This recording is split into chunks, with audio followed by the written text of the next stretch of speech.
انت كإدارة نادي الزمالك ليه ما تطلعش تصارح الجماهير بتاعتك وتقول لها من الاخر انا معيش فلوس عشان اجيب صفقات تنافس على بطولات؟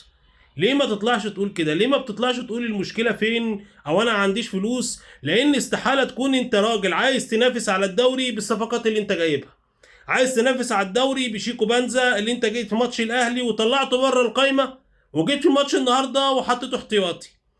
بالصفقات دي انت مش هتنافس على الدوري. ليه انت النهارده ما تجيش تقول ان انت كإدارة انا معيش فلوس عشان اجيب صفقات، انا معيش فلوس عشان اجيب مهاجم سوبر او اجيب رقم 8 سوبر او اجيب وينجات سوبر، انا معيش فلوس عشان اجيب. ليه النهارده الزمالك فضل طول فترة الأجازة جمهور الزمالك يقول لك جون أودوار جون أودوار جون أودوار، وكأن جون أودوار سبايدر مان هيجيب الدب من ديله؟ جون أودوار ما جابش، جاب شيكو بنزا ما بيعرفش في الكورة، جاب ادم قايد ما يلعبش في السكه الحديد، جاب البرازيلي شويه اموره ماشيه مع انه طريقه لعبه ما تنفعش مع الزمالك. انت كاداره فين المشكله عندك؟ قول لي انا عندي المشكله في واحد اتنين تلاته، معيش فلوس عشان اجيب.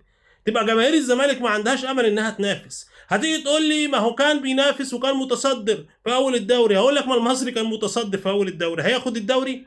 بوتروجيت كان متصدر في اول الدوري هياخد الدوري؟ الزمالك مش هينافس وممكن يطلع الثالث او الرابع او الخامس بنسبة كبيرة. لو الاهلي وقع السنة دي بيراميدز هو اللي هيفوز بالدوري.